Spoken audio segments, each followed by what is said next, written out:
Praise the lord. మనం ఆరాధనలోనికి వెళ్ళే ముందు ఒక లేఖన భాగం చదువుకొని ధ్యానించి ఆ వాక్యపు వెలుగులో మన ప్రభువును ఆత్మతోనూ సత్యముతోనూ ఆరాధించుకుందాం.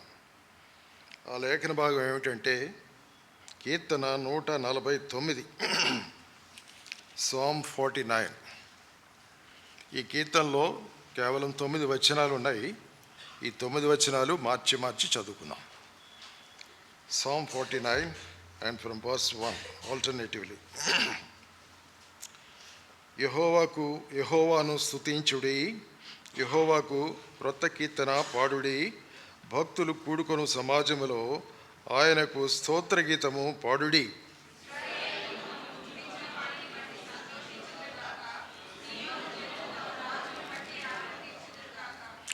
నాట్యముతో వారు ఆయన నామమును స్తుతించుదురుగాక, తంబురతోనూ సితారతోనూ ఆయన గూర్చి గానము చేయుదురుగాక.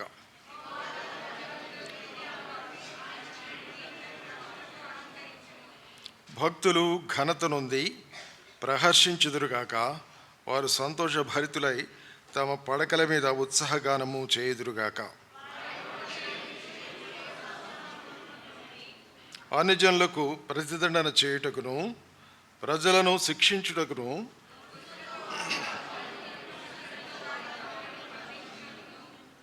విధింపబడిన తీర్పు వారి మీద నడుపుటకును వారి చేతిలో రెండంచులు గల ఖడ్గమున్నది. ఆయన తన భక్తులందరికీ ఘనత ఇదే. యెహోవాను స్తుతించుడి. సహాయం నిమిత్తమై ప్రార్థన చేసుకుందాం. ప్రేమ స్వరూపుడు అయిన మా పరలోకపు తండ్రి, కృపగల గొప్ప దేవా, నీ ప్రియకుమారుడు మా ప్రభు, మా ప్రియరక్షకుడైన యేసుక్రీస్తు వారి యొక్క దివ్యమైన నామమున ఈ ఉదయం మీ పాదసన్నిధిలో చేరి నమస్కరించి స్తుతించి ఆరాధించుటకు మీ మందిరానికి మమ్మను తీసుకుని వచ్చినందుకై మీకు వందనాలు స్తుతులు చెల్లించుకుంటున్నాం. ఈ విధంగా మా జీవిత యాత్రలో మరొక ప్రభు దినాన్ని, పునరుత్థాన దినాన్ని మీరు మాకు అనుగ్రహించారు. అయోగ్యులము, అర్హులము కానిటువంటి వాళ్ళము, అయితే మీరు మమ్మల్ని సజీవ లెక్కలో ఉంచి ఈ విధంగా మిమ్మల్ని సేవించుటకు, ఆరాధించుటకు, నమస్కరించుటకు ఇచ్చినటువంటి తరుణాన్ని బట్టి మీకు వందనాలు, స్తుతులు, స్తోత్రాలు చెల్లించుకుంటున్నాం. ఈ స్థలములో మీ యొక్క దీపస్తంభాన్ని ఉంచి ప్రభా, మీ ప్రజలను సాక్షులుగా పెట్టుకొని వారి మధ్యలో మీరు నివసిస్తున్నందుకై మీకు వందనాలు, స్తుతులు చెల్లించుకుంటున్నాం. చిరకాలంగా మీ బిడ్డలు ఇక్కడ కూడుకొని ఏకీభవించి ఆత్మతోనూ సత్యంతోనూ ఆరాధించడమే కాకుండా బలలో పాల్పొందుతూ మీ సందేశాలు వింటూ అదేవిధంగా మరి ప్రార్థనలు, విజ్ఞాపనలు చేస్తూ అనేక రకరకాలైనటువంటి పరిచర్యలను ఈ యొక్క మందిరం కలిగి ఉంటుంది. ఈ మందిరం ద్వారా అనేక కుటుంబాలకి మీరు వెలుగును ప్రసాదించారు. దాన్ని బట్టి మీకు వందనాలు, స్తుతులు చెల్లించుకుంటున్నాం. ఇదిగో తండ్రి, వచ్చినటువంటి బిడ్డలందరినీ బట్టి మీకు వందనాలు, స్తుతులు చెల్లించుకుంటున్నాం. ఎవరైతే అనారోగ్యంగా ఉండి రాలేకపోతున్నారో ఆ బిడ్డలను కనికరించి మరి వచ్చే వారంలోనైనా వారు రాగలిగేటట్లుగా మీ యొక్క కృపను, సహాయం అనుగ్రహించండి. వచ్చినటువంటి బిడ్డలను బట్టి వందనాలు. రావాల్సిన వారు ఆలస్యంగా రాకుండా సకాలమునకు వచ్చి తద్వారా సంఘంతో కలిసి మిమ్మల్ని సేవించుటకు మీ యొక్క కృపను చూపిస్తారని మీ దయగల హస్తాలకు అప్పగించుకుంటూ మా ప్రభును, మా రక్షకుడైన యేసుక్రీస్తు వారి యొక్క దివ్యమైన నామమున ప్రార్థించి వేడుకొనుచున్నాం తండ్రి, ఆమేన్. మనం చదువుకున్నటువంటి లేఖన భాగం కీర్తన 149. ఇక్కడ ప్రారంభంలోనే యెహోవాను స్తుతించుడి అనే మాటతో ప్రారంభించాడు. ఈ స్తుతి ఆరాధనలు మనకి తెలియనివి కావు. అయితే ఇక్కడ కారణాలు చెప్తున్నాడు.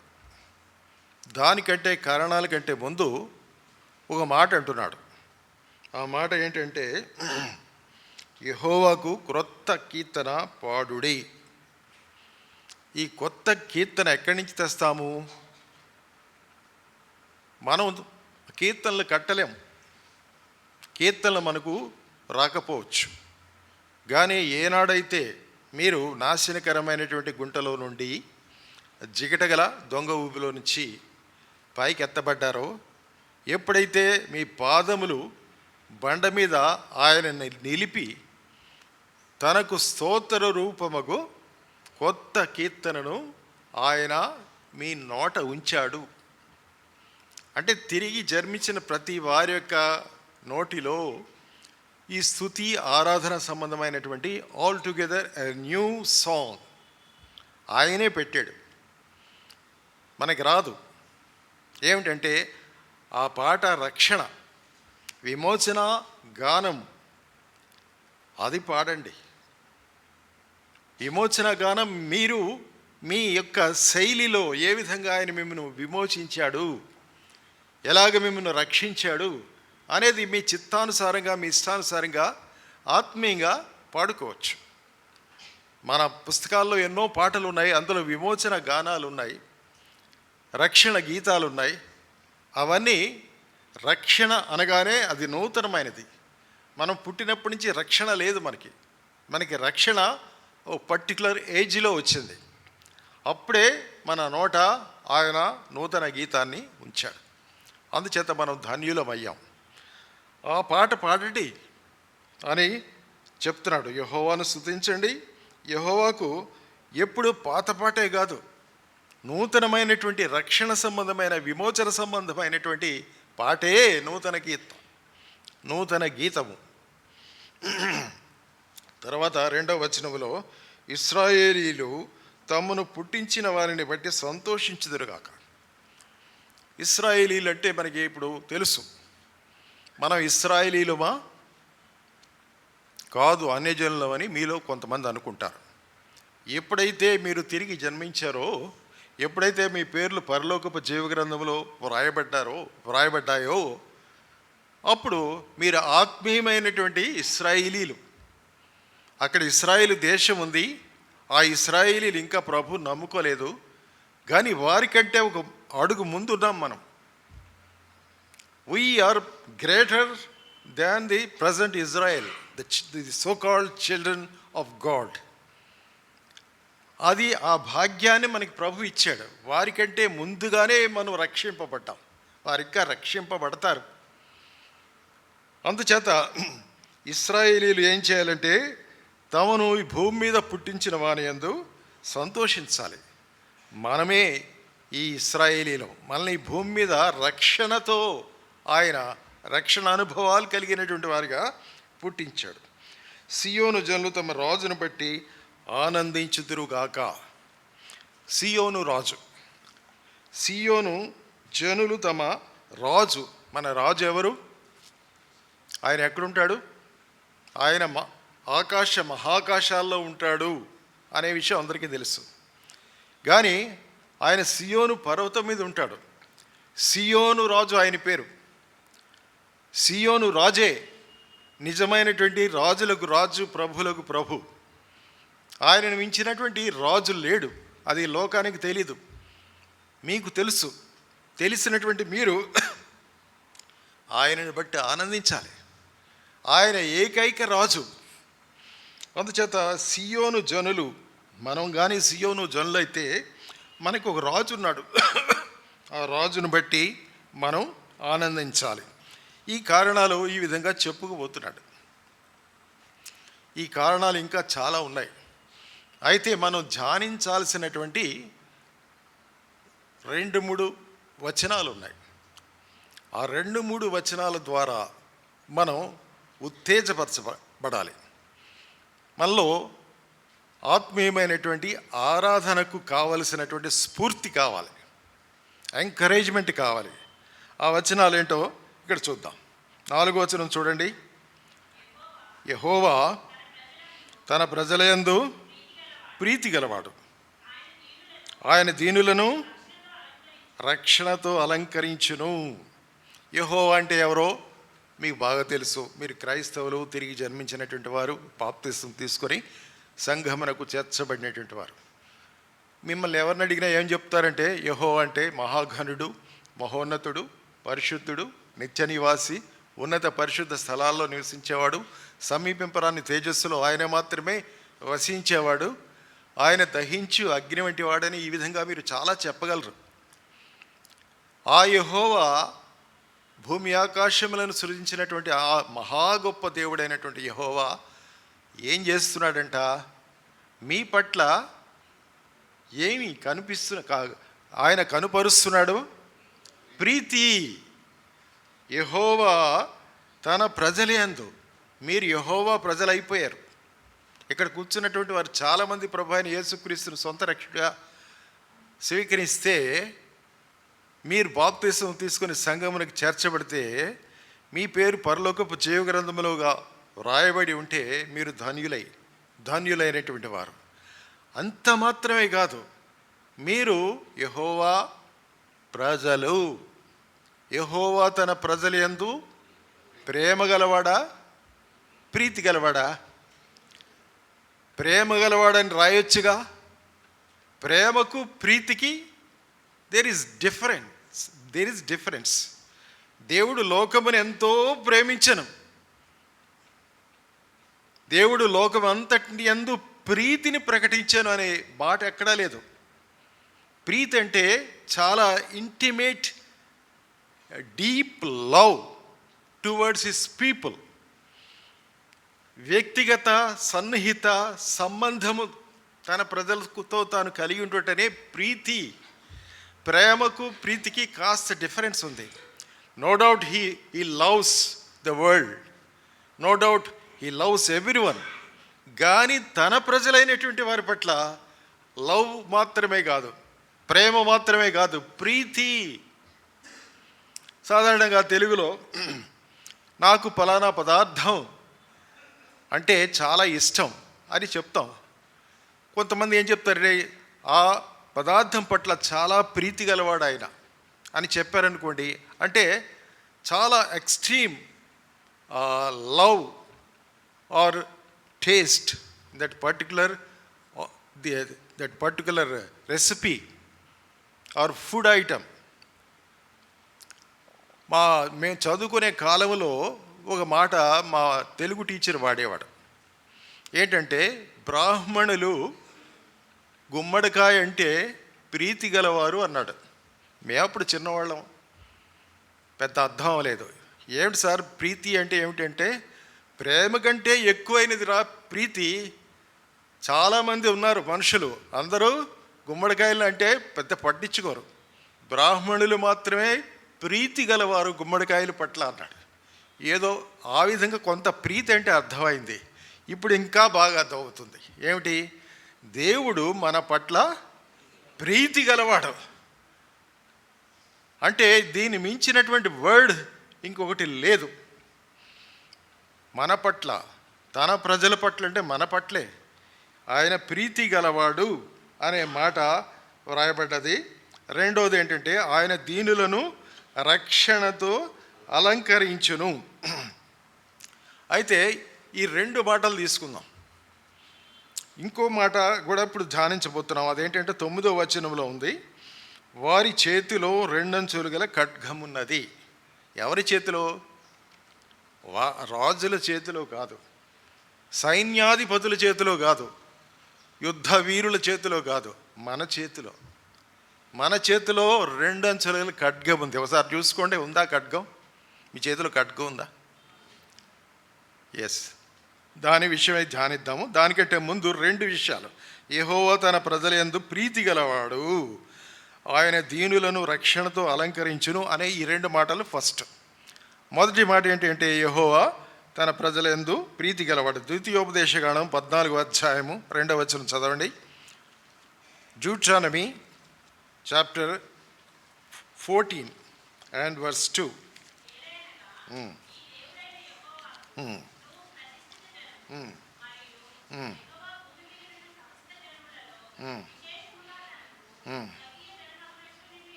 చూసారా? ఏలయనగా అంటే ఎందుకనగా, నీ దేవుడైన యెహోవాకు నీవు ఎవరు ప్రతిష్ఠించుకున్నాడు నిన్ను. నీకు తెలుసో లేదో ఆ విషయం. మోషే చెప్తున్నాడు ఇశ్రాయేలీలను పట్టుకొని, ఇశ్రాయేలీలారా, మీరు ఎంతసేపు ఐగుప్తు ఐగుప్తు ఐగుప్తు అనుకుంటూ జీవిస్తున్నారు, కానీ ఆయన మిమ్మల్ని ఏర్పరచుకున్నాడు. మీ గొప్ప అందులో ఏమీ లేదు. మీ తాత ముత్తాతలను బట్టి, మీ పితరులను బట్టి, అబ్రహామును బట్టి, ఇస్సాకును బట్టి, యాకోబును బట్టి ఆయన ఏర్పరచుకొని మిమ్మల్ని ప్రతిష్ఠించుకున్నాడు. యెహోవాకు నీవు ప్రతిష్ఠిత జనము, మరియు యెహోవా భూమి మీద ఉన్న సమస్త జనములలో విశేషముగా తనకు స్వకీయ జనమగునట్లు, విశేషముగా తనకు స్వకీయ సొంత జనం అగునట్లు ఆయన మిమ్మల్ని ఏం చేశాడు? ఏర్పరచుకున్నాడు. బైబిల్లో ఏర్పరచుకునట అనే మాట ఎంతో అద్భుతమైనటువంటి మాట. నేను ఎవరినండి ఆయన నన్ను ఏర్పరచుకోవటానికి? నా అడ్రస్ ఏమిటి? నా పాస్ట్ ఏమిటి? But I can say surely that I was chosen by the lord. దేవుడు నన్ను ఏర్పరచుకున్నాడు. మీకు ఎట్లా తెలుసు అంటే, I know by having intimacy with my God father. అందుచేత ఇక్కడ ప్రీతి అనే అర్థానికి, మాటకు, భావాన్ని మనం వెతుక్కోవాలి. దేవుని వాక్యంలో వెతుక్కుంటే మనం ఎవరైనప్పటికీ ఆయన మనల్ని ప్రతిష్ఠించి తన జనంగా చేసుకొని భూమి మీదనున్న సమస్త జనులందరికంటే, భూమి మీద ఎంతోమంది ఉన్నారు, చుట్టుపట్ల రోడ్ల మీద ఎంతోమంది ఉన్నారు, హైదరాబాద్ సికింద్రాబాద్లో ఎంతోమంది ఉన్నారు. మరి విశేషంగా మీదనున్న సమస్త జనముల్లో విశేషంగా తనకు స్వకీయ జనముగునట్లు నిన్ను ఏర్పరచుకున్నాడు. అందును బట్టి, బికాస్ ఆఫ్ విచ్, నీవు ప్రియమైనటువంటి ప్రీతి గల ప్రజలవు. యెహోవా తన ప్రజల యందు ప్రీతి గలవాడు అనే మాట ఇక్కడ చూస్తున్నాం. తర్వాత యెషయా గ్రంథం 43వ అధ్యాయము 1-2 వచనాలు చూడండి. యెషయా గ్రంథం 43.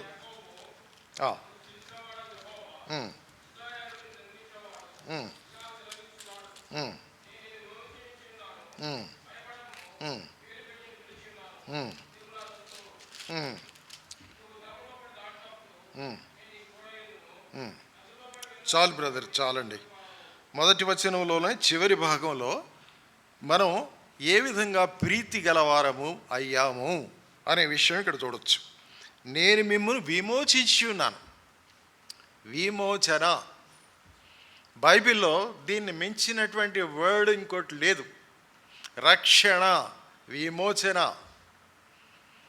విమోచన అందరికీ దొరకలేదు. అక్కడ ఆ రోజుల్లో ఇశ్రాయేలీలకే విమోచన దొరికింది, ఐగుప్తీయులకి దొరకలేదు. వాళ్ళకి దాని గురించి తెలియదు, మనకు కూడా తెలీదు. కానీ ఆయన తన యొక్క బిడ్డల ద్వారా, తన యొక్క ప్రవక్తల ద్వారా, తన సేవకుల ద్వారా మనకి విమోచన అనేది ఒకటి ఉంది. అది మనం పొందాలి. అది అనుగ్రహించేవాడు ఒకే ఒక వ్యక్తి ఉన్నాడు. ఆయనే మన దేవుడు, నిజ దేవుడు అని మనకి చెప్పారు. కాబట్టి విమోచన గురించి కాస్తో కూస్తో మనకు తెలిసింది.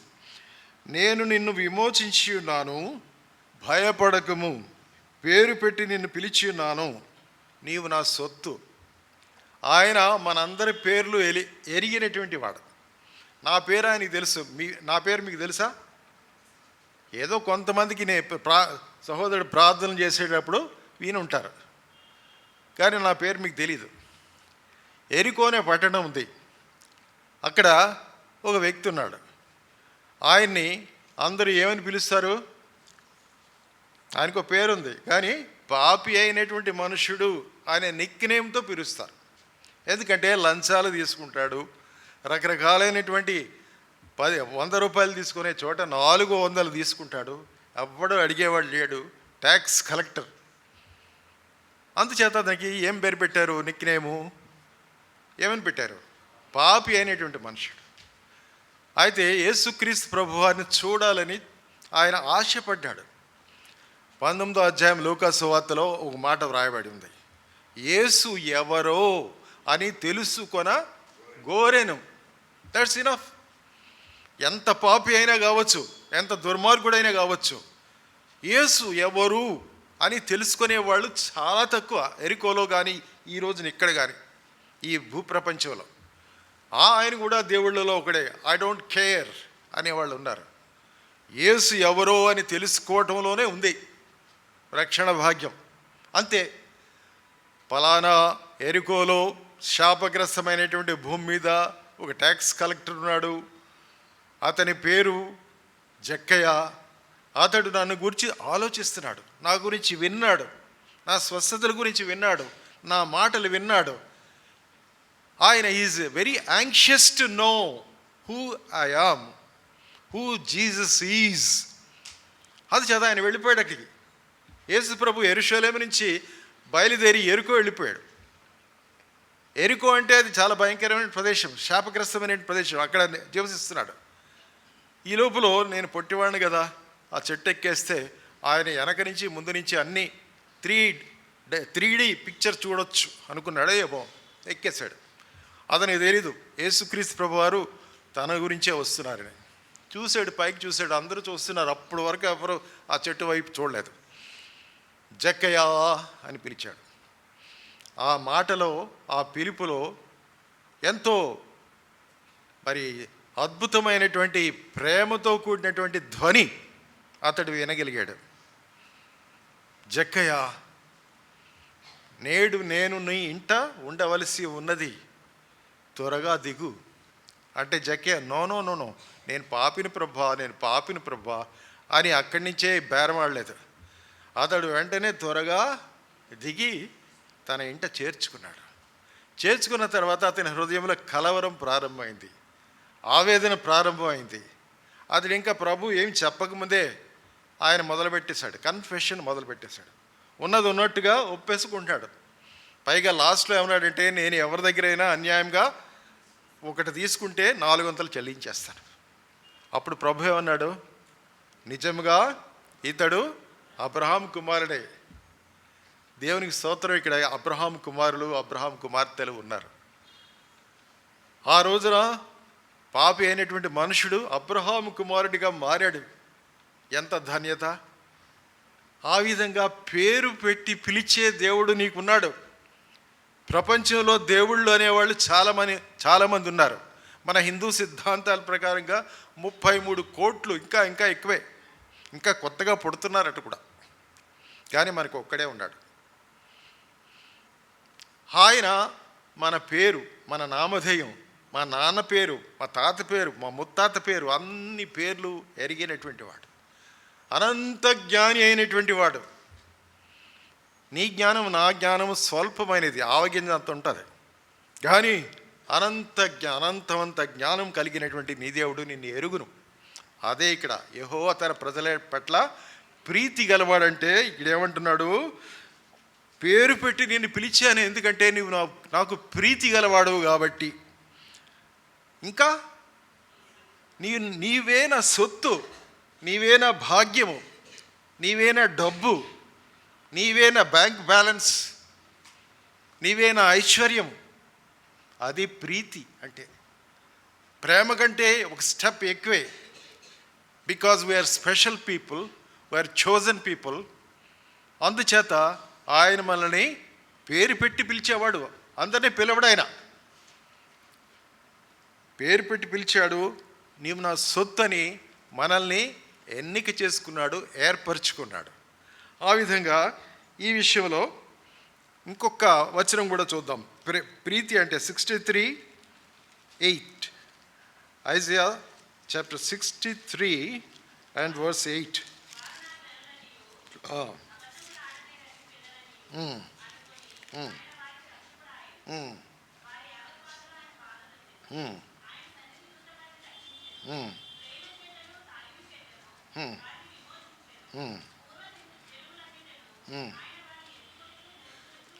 నిజానికి ఈ మాట మన పితరులు, వాళ్ళు యాక్చువల్గా మన పితరులు కాదు, కానీ ఆత్మీయంగా మన పితరులు అయ్యారు. వాళ్ళకి మనకి సంబంధం లేదు. ఆత్మీయంగా మనలందరినీ ఒకే దైవ సంబంధమైనటువంటి ఆ యొక్క అంబ్రెల్లా అనండి, గొడుగనండి, దాని కిందకి చేర్చాడు. మనం అన్యజనులం. ఇశ్రాయేలీలతో ఈ మాట అంటున్నాడు. ఏమంటున్నాడు, మీరు నా జనులనియు అబద్ధములాడ నేరని పిల్లలనియు అనుకొని, నేను అనుకున్నాను మీరు అబద్ధాలు ఆడరని, నేను అనుకొని నేనేం చేశానంటే ఆయన వారికి రక్షకుడాయను. అద్భుతమైనటువంటి మాట వచ్చేసింది. ఇందాక విమోచన అనే మాట వచ్చింది కదా, ఇక్కడ సరాసరి ఆయన మనకి రక్షకుడు అని తెలియజేసే అద్భుతమైనటువంటి మాట, పదము వచ్చేసింది. ఆయన మనకు రక్షకుడాయను. ఆయన తర్వాత వారి యావత్ బాధలో ఆయన బాధ నొందారు. ఎవరు బాధపడతారండి? నా గురించి ఎవరు బాధపడతారు? మీ గురించి ఎవరు బాధపడతారు? మన బాధల్లో ఆయన పాలిభాగస్థుడయ్యాడు. నా బాధను పంచుకున్నాడు. నేను ఏడ్చినప్పుడు ఆయన బాధపడ్డాడు. నాకేదైనా అనారోగ్యం వచ్చినప్పుడు ఆయన బాధపడ్డాడు. ఆ విధంగా నా గురించి నా యావత్ బాధల్లో, అలాగే ఇశ్రాయేలు యొక్క యావత్ బాధల్లో ఆయన బాధపడ్డాడు అని పరిశుద్ధాత్ముడు ఇక్కడ రాశాడు. ఇంకా ఆయన సన్నిధి దూత వారిని రక్షించెను. రక్షకుడాయను, రక్షించెను. They are blessed people. వారు ధన్యులైనటువంటి ప్రజలు. వారిని బట్టే మనకి రక్షణ వచ్చింది. చూసారా? అది ప్రీతి గలవాడు అనే మాటకి బైబిల్లో మనం వెతుక్కుంటే, ఏరుకుంటే చాలా మంచి మాటలు దొరుకుతాయి. ప్రేమ చేతను తాలిమి చేతను వారిని విమోచించను, పూర్వోదయములన్నిటిను ఆయన వారిని ఎత్తుకొనుచు మోసుకొని వచ్చాను. చూడండి, మీరు ఆ విలేజెస్ ప్రాంతాలు, కొండ ప్రాంతాలు, అటువంటి ప్రాంతాలకు వెళితే గొర్రెల కాపర్లు ఉంటారు. వాళ్ళు ఏం చేస్తారంటే, చిన్న గొర్రె పిల్లలు పుట్టిన వాటిని ఆ పెద్ద మందతో నడవనివ్వరు. ఆ కాపర్లు ఒకడో ఇద్దరో ముగ్గురో ఉంటారు వాళ్ళ ఫ్యామిలీలో. వాళ్ళు ఏం చేస్తారంటే, ఆ చిన్న పిల్లల్ని మెడల మీద ఎక్కించుకుంటారు, వాటిని మోస్తారు. అప్పుడే ఒక రోజో 2 రోజులో పుట్టినటువంటి వాడిని నడవనివ్వరు. అంటే వాటి పట్ల ప్రీతి ఉంది. అయ్యో చిన్న మేకపిల్ల, చిన్న గొర్రెపిల్ల అని ఎంతో ప్రేమగా అల్లారు ముద్దుగా దాన్ని మెడల మీద ఎక్కించుకొని ఆ కాపరి మోసుకొని పోతాడు. ఎగ్జాక్ట్లీ అదేవిధంగా ఆయన వారిని ఎత్తుకొనొచ్చు మోసుకొని వచ్చాను. ఎవరండి వీళ్ళు? ఎవరండి మనం? ఇందులో ప్రీతి కనిపించటం లేదా? అద్భుతమైనటువంటి స్వచ్ఛమైనటువంటి ప్రీతి. యెహోవా తన పట్ల తన ప్రజల యందు ప్రీతి గలవాడు అనే మాటకి ఇవి చాలు. ఇవి మనం ఆరాధన చేసేటప్పుడు కొంచెం జ్ఞాపకం పెట్టుకుందాం.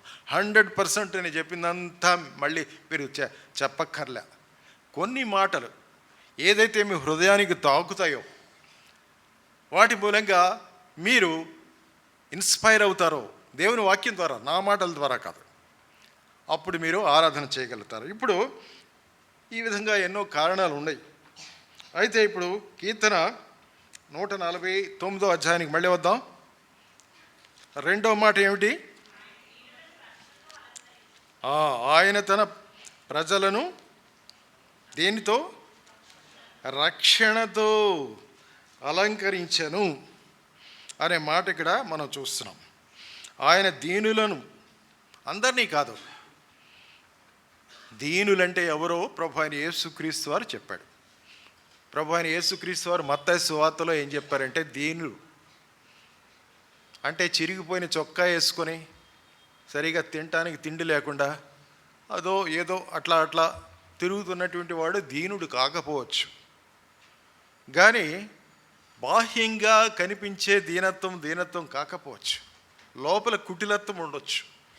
కానీ ఇది ఆత్మ సంబంధమైనటువంటి దీనత్వం. ఆత్మ విషయమై దీనులుగా ఉంటే వారు ఎవరు? ధన్యులు. వాళ్ళ స్వాస్థ్యం ఏంటి? పరలోక రాజ్యం వారిది. ఎవరు కొట్టేయలేరు ఆ పరలోక రాజ్యాన్ని.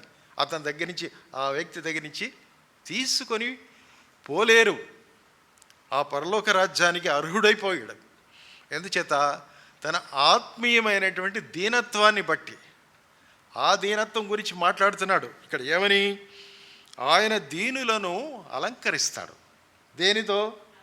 రక్షణతో అలంకరించే దేవుడు అనే మాట ఇక్కడ చూసాం. ఇందాక చూసినటువంటి ఆత్మ విషయమై దీనులు అయినటువంటి వారు ధన్యులు అనేది మాట 5వ అధ్యాయం ఎన్నో వచనంలో ఉందో ఒకసారి చూస్తారా? మనం ఒకసారి చూస్తే మైండ్లో ఉండిపోతుంది. 3వ వచనం. మనది పరలోక రాజ్యంలో మనం ఉన్నాం. ఇప్పుడు ఈ భూమి మీద ఉంటున్నాం, కానీ పరలోక వాసులం మనం. మన పౌరస్థితి ఎక్కడుంది? ఎలక్షన్ రిజిస్టర్స్లో ఉందా? రేషన్ కార్డు సంబంధించినటువంటి పట్టికలో ఉందా? పుస్తకాల్లో ఉందా? వీటన్నిటికంటే గొప్ప ప్లేస్ పరలోకపు జీవ గ్రంథంలో ఎవరి పేర్లు అయితే వ్రాయబడ్డాయో వాళ్ళు పరలోక వాసులే. ఈ రోజు కాకపోతే రేపైనా, ప్రాణం పోయిన తర్వాత ఆ దరిద్రుడు చచ్చిపోయినప్పుడు ఎవరు అతన్ని ఆహ్వానించి పైకి తీసుకుపోయారు? దేవదూతలు భూమి మీద కురుపులతో భయంకరమైనటువంటి పరిస్థితుల్లో అతడు జీవిస్తుంటే దేవదూతలు ఎంతో పరిశుద్ధమైనటువంటి వారు. అతని ఆత్మ అది ఈ శరీర పరంగా, లోకపరంగా అతడు చాలా దరిద్రుడు కావచ్చు, ముట్టుకోవడానికి తగినటువంటి వాడు కాకపోవచ్చు, కానీ అతని ఆత్మ ఏ విధంగా ఉంది? పవిత్రంగా ఉంది, పరిశుద్ధంగా ఉంది. అందుచేత దేవదూతలు, పరిశుద్ధులైనటువంటి దేవదూతలు వచ్చి అతని ఆత్మను తీసుకుని వెళ్ళిపోయారు. ఆ విధంగా ఎందుకంటే అతడు రక్షింపబడ్డాడు. అతని మీద రక్షణ అలంకారాల్ని దేవదూతలు చూశారు. అలాగే నీ పట్ల, నా పట్ల కూడా మనం ఈ లోకంలో ఎటువంటి బట్టలు వేసుకున్నా, ఎటువంటి అలంకరణలు పెట్టుకున్నా, ధరించుకున్నా అవి కాదు. ఆయన దృష్టిలో, పరలోకం దృష్టిలో అలంకరణ అంటే అది కాదు. యెషయా గ్రంథం 61:10 చూడండి, అక్కడ వ్రాయబడ్డది. యెషయా గ్రంథం 61.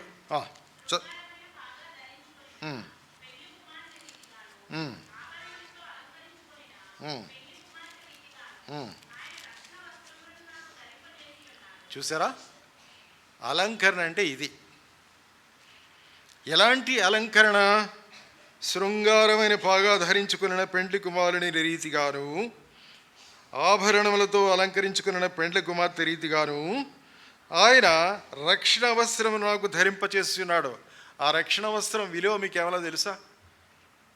మనకి వస్త్రాలు విపరీతంగా ఉన్నాయి. మన హైదరాబాద్, సికింద్రాబాద్లో, మాల్స్లో, వాటిలో వీటిలో చాలా ఎక్స్పెన్సివ్, హై రేట్స్లో ఉన్నాయి. కానీ ఈ వస్త్రంతో సరిపోల్చ తగినవి కావు. దీని వెల వేరు, వాటి వెల వేరు. అవి నశించిపోయేవి. ఇవి చిరకాలము, సదాకాలము ఉండేవి. ఇవి పరలోక సంబంధమైనటువంటి.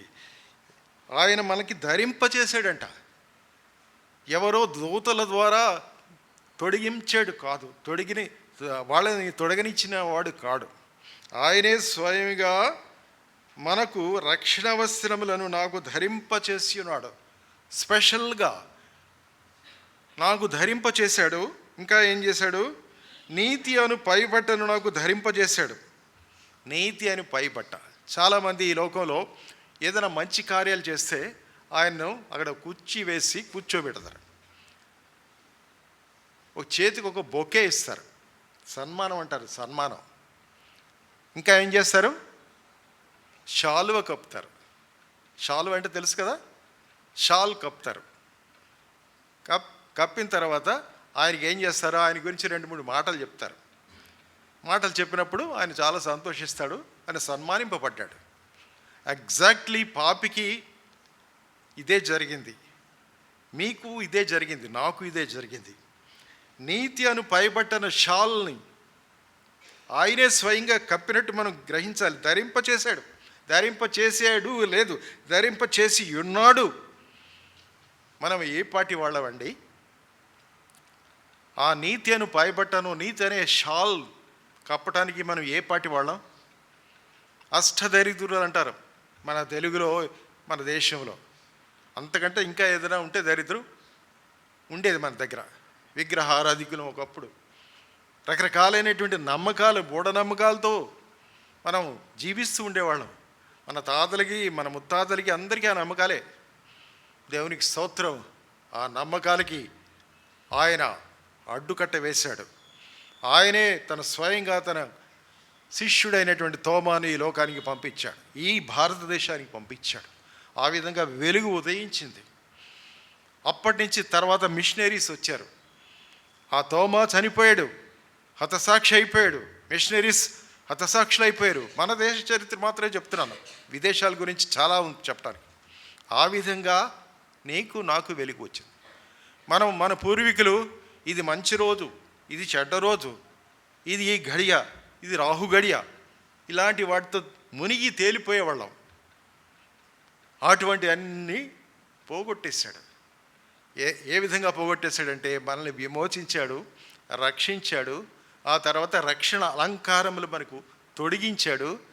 ఇది సరిపోదు అన్నట్టు నీతి, దైవనీతి, పరిశుద్ధత అనే వస్త్రాన్ని, పైబట్టను, షాల్ను మనకి కప్పాడు. స్వయంగా ఆయనే కప్పాడని నేను నమ్ముతాను. అలా కప్పబడినటువంటి వాళ్ళు ఏం చేస్తున్నారంట?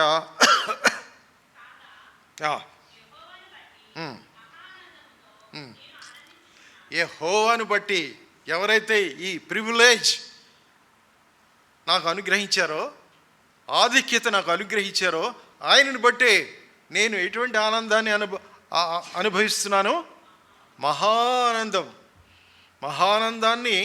మహదానందాన్ని ఎవరు ఇంతని మెజర్ చేయలేరు, కొలవలేరు. కాగా యెహోవాను బట్టి మహానందంతో నేను ఆనందించున్నాను. నా దేవుని బట్టి నా ఆత్మ ఉల్లసించుచున్నది. ఆనందించే వారి హృదయంలో నుండి, ఉల్లసించే వారి హృదయంలోంచి వచ్చేది ఏమిటంటే ఆరాధనే. ఎందుచేతనంటే యెహోవా మన పట్ల ప్రీతి గలవాడు. That is number 1. What is number 2? ఆయన తన ప్రజలను రక్షణతో అలంకరించేవాడు. అలంకరణ అంటే మనకి ఏదో కాస్త తెలుసు. ఇది అలంకరణ కానే కాదు. మనం భూమి మీద ఏదైతే అద్భుతమైనటువంటి అలంకరణలని చెప్పుకుంటూ తిరుగుతున్నారో అవన్నీ ఒకరోజు సమస్యపోతాయి, మట్టిలో మట్టి అయిపోతాయి. కానీ ఈయన ఇస్తున్నాడే, ఆల్రెడీ ఇచ్చేసాడే, ఈ అలంకరణ సమస్యపోదు, నిరంతరం ఉంటుంది. దాని గురించి ఇక్కడ రిమైండ్ చేస్తున్నాడు. ఆ రిమైండ్ చేశాడు కాబట్టి ఈ భక్తుడు ఏమంటాడంటే, దీనిని బట్టి నేను ప్రభు పట్ల, యెహోవాను బట్టి ఆనందిస్తాను, మహానందం నాకు కలుగుచున్నది, ఇంకా నా హృదయము, నా ఆత్మ ఉల్లసించుచున్నది అని మాట ఇక్కడ రాస్తున్నాడు. అయితే ఇక్కడ ఈ విధమైనటువంటి రక్షణ వస్త్రాన్ని అనుగ్రహించడానికి మన దేవుడైనటువంటి యేసుక్రీస్తు ప్రభు వారికి కొంత చెల్లించాల్సినటువంటి ఆవశ్యకత కలిగింది. ఈ పెయిడ్ ఫర్ ఇట్. నువ్వు అలంకరింపబడాలంటే, నీకు రక్షణ కలగాలంటే అది సులువుగా వచ్చేసింది కాదు. ఫిలిప్పీలకు రాసిన పత్రిక 2వ అధ్యాయం తీయబోకండి. అక్కడ క్లుప్తంగా చెప్తాడు. ఎవరు? పౌలు. మన యేసుక్రీస్తు ప్రభువారంట దేవుని స్వరూపమున కలిగి దేవునితో సమానముగా ఉండేవారు. ఎలా ఉండేవారు? దేవునితో సమానముగా ఉండేవారు. దేవునితో సమానముగా ఉండటం విడిచిపెట్టకూడని భాగ్యమని ఎంచుకోలేదు. కానీ అక్కడి నుంచి స్టార్ట్ అయింది. మనుష్యుల పోలికగా పుట్టి దాసుని స్వరూపం ధరించుకొని తను తానే రిక్తునిగా, అంటే ఖాళీగా, ఆ పవర్స్, అధికారాలు, శక్తి, ఆ స్వరూప సౌందర్యాలు అన్నిటినీ అక్కడ పెట్టేశాడు. ఆయన పెట్టేసి ఆయన ఈ భూమి మీదకి వచ్చాడు. భూమి మీద ఎంతో చక్కని వాతావరణంలో పెరిగాడా? ఎక్కడ చూసినా ఆహ్లాదకరమైనటువంటి ప్రదేశాలు అవి ఇవి అక్కడ ఎంచుకున్నాడా ఆయన? ఎక్కడైతే స్లమ్స్ ఉంటాయో, ఎక్కడైతే చీకటిలోను, మరణ ఛాయ గల ప్రదేశంలోను, మరణములోను మనుషులు జీవిస్తూ ఉన్నారో, జబూలూను దేశమును, నఫ్తాలి దేశమును, చీకటిలో కూర్చున్న ప్రజలను ఏం చూశారు? గొప్ప వెలుగును చూశారు. మరియు మరణ ప్రదేశంలోను, మరణ ఛాయలోను కూర్చున్న వారికి గొప్ప అరుణోదయము, వెలుగు ఉదయించింది. వారి మధ్యకి వెళ్ళిపోయాడు. వారు మరణ ఛాయ గల ప్రదేశంలో ఉన్నారు, నేను మరణ ఛాయ గల ప్రదేశంలో జీవించాను. విగ్రహారాధికులంతా అదే విధమని చెప్తే వాళ్ళు ఒప్పుకోరు. ఆయన దృష్టిలో అది మరణ ఛాయ, చీకటి, పాపము. దేవాది దేవుణ్ణి విడిచిపెట్టేసి మనుషులు చేతులతో తయారు చేసుకున్నటువంటి బొమ్మల్ని పూజించే వాళ్ళు మరణ ప్రదేశంలోనూ, మరణ ఛాయలోనూ ఉంది. ఇది ఆత్మీయంగా నేను చెప్తున్నాను. కానీ శారీరకంగా కూడా ఆ రోజుల్లో కుష్ఠరోగులు, వ్యాధిగ్రస్తులు, ఇక ఎటువంటి హోప్ లేనటువంటి వారు అటువంటి ప్రదేశాల్లో పడి మూలుగుతూ ఉండేవారు. ఆ ప్రదేశాలు గలలై విడిచిపెట్టి వారి మధ్యకి వెళ్ళి ఆయన వారితో కాపురం ఉండేను. కాపురం సాధారణంగా ఎవరు చేస్తారు? భార్యాభర్తలు చేస్తారు. కానీ ఇక్కడ ఇటువంటి వారిని ఎంపిక చేసుకొని, చేతులు సరిగా లేని వాళ్ళు, కాళ్ళు సరిగా లేనటువంటి వారు, ముఖం సరిగా కడుక్కోలేనటువంటి వారు, ఎంతో దీనావస్థలో పడి ఉన్నటువంటి వాళ్ళ దగ్గరికి వెళ్ళిపోయి వారికి ఆయన ఉపచారం చేశాడు, పరిచర్య చేశాడు, వారిని దీవించాడు, వారికి చెవులు ఇచ్చాడు, వారి సమస్తం ఏదైతే లోపం ఉందో వాటన్నిటిని ఇచ్చాడు. ఆ విధంగా ఆయన వారికి ఉదయించాడు. అయితే ఇక్కడ నీకు రక్షణ వస్త్రాన్ని ధరింపజేయడానికి ఆయన ఏం చేయాల్సి వచ్చింది? ఫిలిప్పీలకు రాసిన పత్రిక 2వ అధ్యాయంలో 6వ వచనం నుంచి కొంత విన్నాం. మరణము పొందినంతగా అంటే ఏంటి?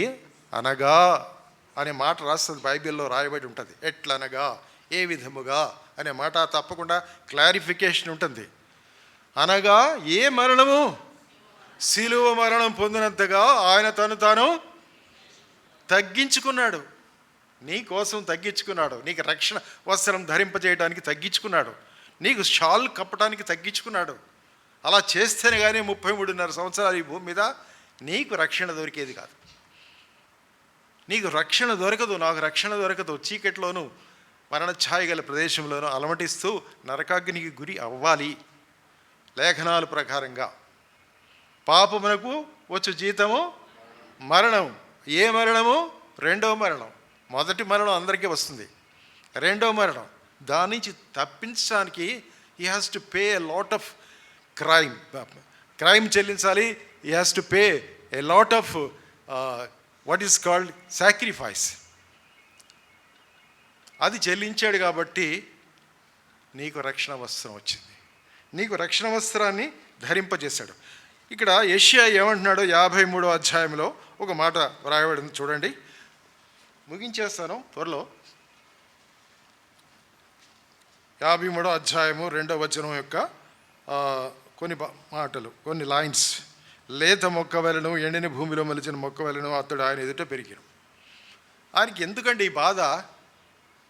ఎండిన భూమిలో మొలిచిన మొక్క ఎవడైనా ఒక కాలుతో అలా తన్నితే అది వేళ్లతో సహా బయటకు వచ్చేస్తుంది. ఒక మేక వస్తే మేసేస్తుంది. ఆయనకి రక్షణ లేదు, భద్రత లేదు. లేత మొక్క, ఎండిన భూమిలో మలిచినటువంటి మొక్క, ఏదో అనేటువంటి ప్రొటెక్షను తండ్రి అనేటువంటి దేవుడు ఆయనకి ఇవ్వలేదు. ఇంకా ఏం చెప్తున్నాడు? దేవుని ఎదుట ఆ విధంగా పెరిగాడు. ఆ తర్వాత అతనికి స్వరూపం లేదు, సొగసు లేదు. మనం అతన్ని చూసి అపేక్షించినట్లుగా అతని అందు స్వరూపం లేదు. అతడు తృణీకరింపబడినవాడు. ఆయన ఎవరు? దేవుని స్వరూపమును కలిగి దేవునితో సమానముగా ఉండేవాడు తృణీకరింపబడ్డ వాడుగా ఈ లోకంలో మనుషుల చేత. నీవు ఆఫ్టర్ ఆల్ ఎవరు మాకు తెలుసు, వడ్లవాని కుమారుడు కదా. వినో దట్ ఆ కుర్చీలు చేస్తాడే కార్పెంటర్, అతని కుమారుడు కదా. మీ యొక్క అక్క చెల్లెళ్ళు మాకు తెలుసు, మీ తమ్ముళ్ళు మాకు తెలుసు అని ఒక వర్గం వాళ్ళు. ఇంకో వర్గం వాళ్ళు ఏమంటారు? ఇతడు బయల్జబూలు అనే దేవతను పూజిస్తాడు, దాన్ని ఆధారంగా చేసుకునే ఈయన దెయ్యాలను వెళ్ళగొడతాడు. ఇంకొక వర్గం వాళ్ళు ఇతడు అంటరాని వాడు. సమరయుడు అంటే అంటరాని వాడు ఆ రోజుల్లో. ఈ విధంగా రకరకాలుగా చెప్పుకున్నారు. ఆయన్ని ఎవ్వరూ దగ్గరికి తీసుకోలేదు. కానీ ఆయన మనల్ని ప్రేమించి ఆయన ఏం చేశాడంటే తన సౌందర్యాన్ని, తన యొక్క అద్భుతమైనటువంటి ఆ యొక్క శక్తి సామర్థ్యాల్ని విడిచిపెట్టేసి నీ కోసం నా కోసం ఆయన సిలువలో బలి అయి రక్తం చిందించి ఆ రక్తం పెట్టి మనల్ని కొన్నాడు. ప్రకటన గ్రంథం 5వ అధ్యాయం 9వ వచనం చూడబోకండి, బైబిల్ తెరవకండి. అందుకు ఆ పెద్దలు, నీవు ఆ గ్రంథమును విప్పి దానిని విప్పుటకు యోగ్యుడవు. ఎందుచేతనంటే నీవు వధించబడినవాడవై, అంటే సిలువ వేయబడిన వాడవై. అప్పుడు చిందించావే, సిలువ వేయబడిన వాడవుగా ఉన్నప్పుడు రక్తం చిందించావు కదా. నీ రక్తం ఇచ్చి ప్రతి వంశములోనూ, ప్రతి ప్రజలోనూ, ప్రతి జనములోనూ, ఆయా భాషలు మాట్లాడేవారిలోనూ దేవుని కొరకు మనుషులను కొన్నావు. దేవుని యొక్క చిత్తం ఇది. దేవుడు ప్రేమించాడు మనుషుల్ని. ఈ రక్తం తప్ప ఏది మనుషుల్ని శుద్ధీకరించదు, కడగదు, పవిత్రపరచదు. అటువంటి రక్తం ఆయన చిందించాడు సుమా అనే మాట మనకు తెలుసు. నీ రక్తం ఇచ్చి ఆ విధంగా రక్తం సిలువలో కార్చక ముందు ఆయన మన కోసం తన స్వరూపాన్ని, సొగస్సును పోగొట్టుకున్నాడు. చివరిగా ఒక 2-3 వచనాలు చూసేసి ముగించేసుకుందాం. చూడండి, పరమగీతములు 5వ అధ్యాయం. పరమగీతములు 5వ అధ్యాయం. అక్కడ ఆయన యొక్క సౌందర్యం గురించి వ్రాయబడ్డది. 10వ వచనం చదవండి. నా ప్రియుడు ధవళవర్ణుడు. దీని అర్థం తెలుసమ్మా ఎవరికైనా? ఏదో అలా చదివేసుకుపోతుంటాం. ప్రపంచంలో ఎవరైనా ధవళవర్ణుడు ఉన్నాడా? చూసారా ఎప్పుడైనా? వాక్యంలో ఉన్నది వినటమే. ఊహించుకోండి ధవళవర్ణుడు అంటే ఏంటో. ఇంకా వర్ణుడు 10,000 మంది పురుషుల్లో అతన్ని గుర్తించవచ్చు. 10,000 మందిలో ఒక మనిషిని గుర్తించాలంటే చాలా కష్టం. కానీ ఈజ్ వెరీ స్పెషల్. ఎందుకు చేతనంటే అందరూ ధవళవర్ణులు కారు, రత్నవర్ణులు కారు. అందుచేత we can identify him very easily. అటువంటి వాడండి మీ ప్రభు. ఆ తర్వాత అతని గురించినటువంటి ఆయన అందచందాల గురించి, సౌందర్యం గురించి, అతని శిరస్సు అపరంజి వంటిది, అతని తల వెంట్రుకలు కాకపక్షములే నల్లనివి, అతని నొక్కులుగా కనబడుచున్నవి, అతని నేత్రములు నదీ తీరములు ఎందుండు గువ్వల వలె కనబడుచున్నవి. ఈ విధంగా చాలా అద్భుతమైనటువంటి వర్ణన వ్రాయబడి ఉంది. ఈ విధమైనటువంటి వర్ణన కలిగినటువంటి వాడు ఏం చేశాడంటే శరీరధారిగా నీ కోసం, నా కోసం భూలోకానికి వచ్చాడు. అలా వస్తేనే కానీ నీ పాపములు క్షమించబడి ఉన్నవని పరలోకంలో ఆయన సింహాసనం మీద నుంచి కూర్చొని చెప్పగలడా? మన పాపం ఎంత భయంకరమైందంటే పరలోకం నుంచి ఏదైనా ఆజ్ఞ ఇచ్చి అని చేయగలడు, కానీ నిన్ను శుద్ధినిగా చేయలేడు. He has to come down. ఆయన శరీరధారి అయితేనే కానీ రక్తం రాదు. శరీరం ఉంటేనే కదా రక్తం వచ్చేది. నీ ప్రభువు శరీరధారి కాదు, అసలు శరీరం లేదు ఆయనకి. ఏముండింది ఆయనకి? ఆత్మస్వరూపి అయినటువంటి దేవుడు. ఆయన ఆత్మస్వరూపుడుగా ఇదిగో మన మధ్యలో ఉన్నాడు. మనం చేయబోయే ఆరాధన వినటానికి రెడీగా ఉన్నాడు. ఆయన మన ప్రభు అయిన యేసుక్రీస్తు యొక్క కృపను మీరు ఎరుగురు కదా. ఆయన ఐశ్వర్యవంతుడై ఉండి, ధనవంతుడై ఉండి మీ కొరకు ఏమయ్యాడు? దరిద్రుడు లాజరు వంటి వాడు అయిపోయాడు ఈ లోకంలో. ఆ విధంగా చేస్తేనే తప్ప నీకు అద్భుతమైనటువంటి ఆ రక్షణ వస్తువు రాదు. పరలోకంలో నీకు స్థలం దొరకదు. నీవు ఏ విధంగానూ ఇహలోక సంబంధమైన అలంకరణలు ఎన్ని చేసుకున్నప్పటికీ నీకు అందులో ప్రవేశం ఉండదు. ఆయన రక్తం ద్వారా నీవు ప్రోక్షింపబడాలి. తర్వాత ఈ కార్యాలన్నీ జరగాలి. అవన్నీ నీ చేశాడు. అందుచేత మనము ధన్యులమయ్యాం. ఇప్పుడు 3వ వచనం చెప్పాలంటే టైం అయిపోతుంది. 3వది ఏంటి? ఆయన తన 2 అంచుల ఖడ్గము ఆయన చేతిలో ఉందని కీర్తన 149వ అధ్యాయము 9వ వచనంలో ఉంది. 2 అంచుల ఖడ్గాన్ని మన చేతిలో పెట్టాడు ఆయన. ఎందుకంటే మనకంత పవర్స్ ఇచ్చాడు. చూడండి, అన్యజనులను ప్రతిదండన చేయుటకును, ప్రజలను శిక్షించుటకును, గొలుసులతో వారి రాజులను, ఇనుప సంకెళ్లతో వారి ఘనులను బంధించుటకును, విధింపబడిన తీర్పు వారి మీద నడుపుటకును వారి చేతిలో 2 అంచుల ఖడ్గం ఉంది. వారంటే ఎవరో అనుకోపోకండి, మీరే. మనం దూతలకు కూడా తీర్పు తీరుస్తామని హెబ్రీలకు రాసిన పత్రికలో ఉంది. ఆయన he empowered us to judge the world, not only world, his angels also. దానికి కారణం 2 అంచుల ఖడ్గం. దీని గురించి చెప్పాలంటే నాకు చాలా మ్యాటర్ ఉంది, కానీ టైం లేదు. పూర్వకాలం రాజుల దగ్గర ఖడ్గాలు ఉండేవి. చాలా రాజుల దగ్గర మామూలు ఖడ్గాలు ఉండేవి. కొంతమంది దగ్గర 2 అంచుల ఖడ్గాలు ఉండేవి. అవి ఉన్నాయా? అప్పుడు అవి వాడుతున్నారా? యుద్ధాల్లో అవి వాడుతున్నారా? సమసిపోయాయి, తుప్పు పట్టేశాయి. ఇప్పుడు ఏం వాడుతున్నారు? హమాస్ వాళ్ళు ఏం వాడుతున్నారు ఇజ్రాయెల్ మీద? రాకెట్స్ ఇవన్నీ వచ్చేసాయి. కానీ ఈ రెండంచులు గల ఖడ్గం ఉన్నదే, ఆది యందు వాక్యం ఉండెను. ఇదే ఉంది ఈ వాక్యం. వాక్యము దేవుడై ఉండెను. ఇంకా వాక్యము ఎవరి దగ్గర ఉండెను? ఆ వాక్యము కృపాసత్య సంపూర్ణుడిగా మన మధ్య నివసించారు. మన చేతిలోనికి ఇవ్వబడ్డది. మన సొంత భాషలోనికి ఈ వాక్యం ఇవ్వబడ్డది. తెలుగులో ఇవ్వబడ్డది, మరాఠీలో ఇవ్వబడ్డది, ఇండియన్ లాంగ్వేజెస్లో చాలా లాంగ్వేజెస్లోకి ఇవ్వబడ్డది. దీన్ని మార్చడానికి విలియం టెండేల్ అని ఆయన ఆ విధంగా I was burn to death, great sacrifice. ఈ రెండంచుల ఖడ్గాన్ని నీ చేతిలో పెట్టడానికి, నా చేతిలో పెట్టడానికి ఈ సాక్రిఫైస్డ్. ఆ తర్వాత బెంగాల్కి ఒక ఆయన వచ్చాడు. ఆయన పేరేంటి? William Carey. నిజంగా మహానుభావుడు. ఆయన భార్య పిల్లోడు చచ్చిపోయాడని పిచ్చెక్కిపోయింది. పిల్లోడు చచ్చిపోతే ఎవరైనా పక్క వాళ్ళన్నా ఎవరన్నా వచ్చి సమాధి చేస్తే బాగుండు, కానీ ఆయనే తవ్వుకున్నాడు. తవ్వుకొని గుంట తీసుకొని కప్పెట్టుకున్నాడు. ఆయన చాలా గొప్పవాడండి. ఎన్నో భాషలు నేర్చుకున్నాడు ఇండియాకి వచ్చి. చాలా very powerful person, very talented person. ఆయనకి ఏం కావాలి? ప్రెస్ పెట్టాడు. మీరు ఈరోజు చూస్తున్నారే వార్తాపత్రిక ఆయన ద్వారానే వచ్చింది. అన్నిటికంటే ముఖ్యంగా తెలుగు బైబిల్ మన చేతిలో ఉంది. అలాగే అన్ని భాషల్లో వారికి బైబిల్ ఆయన మూలంగానే వచ్చింది. మన ఇండియాలో ఎస్పెషల్లీ ఆయన ప్రెస్ కాలిపోయింది, మళ్ళీ మొదలుపెట్టాడు. మళ్ళీ A to Z మొదలుపెట్టాడు. కాలిపోయింది. దేవుడు ఎందుకు ఆపలేదు? దేవుడు చెడ్డవాడు, అన్యాయస్తుడు అని అనుకోలేదు. ప్రభువా పోయితే పోయింది, నేను మళ్ళీ రాస్తాను, మళ్ళీ స్క్రిప్ట్లన్నీ రాస్తాను అని రాశాడు.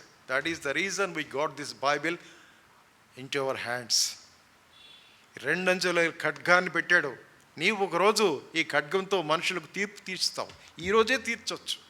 ఈ వాక్యం చెప్పటమే నువ్వు రెండంచుల ఖడ్గాన్ని ఇతరులకు ఉపయోగించే ఆ ధన్యత నీకు అనుగ్రహించాడు. How blessed you are. ఎంత ధన్యుడవు, ధన్యురాలవు. మనం మొదట ఏం చూసాము? యెహోవా తన ప్రజల యందు ప్రీతి గలవాడు. రెండవది ఆయన దీనులను రక్షణతో అలంకరించడం. మూడవది క్లుప్తంగా చెప్పాను, వారి చేతిలో అంటే మీ చేతిలో, నా చేతిలో అద్భుతమైనటువంటి ఖడ్గాన్ని పెట్టాడు. ఇది కనిపించదు, ఇన్విజిబుల్. దీని గురించి ఒక్క మాట చెప్పేసి హెబ్రీయులకు రాసిన పత్రిక 7వ అధ్యాయం చూడండి. ఈయన ఇందాక నుంచి ఆఖరి మాట అంటున్నాడు, కానీ చాలా మాటలు మాట్లాడేశాడని మీలో కొంతమంది అనుకోవచ్చు. కానీ ఏం చేయను, క్షమించండి. హెబ్రీయులకు రాసిన పత్రిక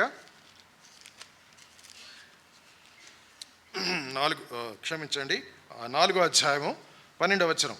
ఎందుకనగా దేవుని వాక్యం ఇటువంటిదంట, సజీవమై బలము గలదై రెండంచులు గల ఎటువంటి ఖడ్గము కంటేను వాడిగా ఉండి ప్రాణాత్మలను, కీళ్లను, మూలుగను విభజించినంత మట్టుగా దూరుచు హృదయం యొక్క తలంపులోని ఆలోచనలు శోధించున్నది. మరి ఫిజికల్గా ఉండే, మాన్యువల్గా ఉండే ఖడ్గం ఆ విధంగా వెళ్తుందా? నెవర్. అది కట్ చేసి పారేస్తుంది, తల కోసి పారేస్తుంది. కానీ ఈ ఖడ్గం it is all together different. ఎక్కడెక్కడికి వెళుతుందట? ప్రాణాత్మలను, కీళ్లను, మూలుగను విభజించినట్టుగా దూరుచు హృదయం యొక్క తలంపులను, ఆలోచనలను శోధిస్తూ ఆ విధంగా నేను బలపరుస్తుంది. దాని నుంచి శక్తి, రెండంచెలు గల ఖడ్గం ద్వారా ప్రపంచానికి శక్తి, నీకు నాకు శక్తి అనుగ్రహించాడు. కాబట్టి ఈ కొద్ది తలంపులతో మన ప్రభువును ఆత్మతోనూ సత్యంతోనూ ఆరాధించుకున్నాం.